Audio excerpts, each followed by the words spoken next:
उत्पन्न होने का कुछ स्वदेशी मॉडल लेकर आए हैं जो आप लोगों के सामने प्रस्तुत करना चाहते हैं, जो हमारे आसपास में आसानी से उपलब्ध हो जाता है सामग्री, उसी से हम लोग आप लोग को करके दिखाएंगे।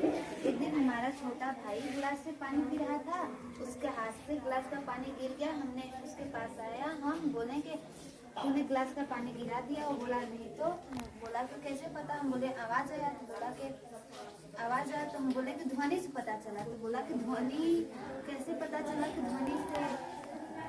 तो हमने बोला कि कंपन से ध्वनि उत्पन्न होता है। तो बोला कि कंपन होता क्या है और हमको कंपन दिखना है। तो हमको पता था कि कंपन क्या होता है, बट उसे हम समझा नहीं पाए विस्तार से कि कंपन होता कैसे, होता क्या है। तो सुबह से स्कूल आए तो अपने दोस्तों से और टीचरों का सहयोग लेकर कंपन और ध्वनि को विस्तार से पढ़े और उन्होंने बताया कि ध्वनि से ही कंपन उत्पन्न होता है। ध्वनि से कंपन उत्पन्न होता है, जो हम लोग आप लोगों के सामने सरल और आसानी सुविधा से आप लोगों के सामने प्रस्तुत करना चाहते हैं, जो हमारे घर में आसानी से उपलब्ध हो जाए। एक लकड़ी का पटरा लिए हैं, इसमें दो कील की सहायता से और एक रबड़ से और कील को दोनों साइड ठोकेंगे।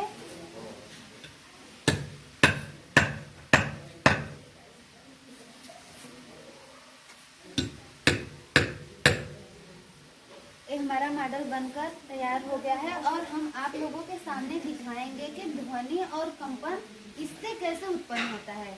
आप लोग देख सकते हैं कि रबर को हम लोग ऊपर से तानेंगे तो इसमें से ध्वनि और कंपन दोनों उत्पन्न हो रहा है।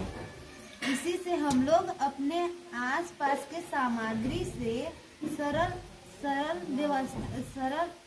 सामग्री से हम लोग कंपन और ध्वनि को विस्तार से समझ सकते हैं और इससे प्रश्न भी जिससे हम लोग अपने भाई को और समझा सके और अपने परिवार वालों को इससे समझाएं। जिसको कंफर्म नहीं है कि ध्वनि और कंपन होता क्या है, उसे आप अच्छे से और सरल भाषाओं में उसे समझा सकते हैं, समझा सकते हैं। और ध्वनि और कंपन आप देख सकते हैं, ध्वनि और कंपन ऐसे ही उत्पन्न होता है। कंपन से ध्वनि उत्पन्न होता है। थैंक यू, धन्यवाद।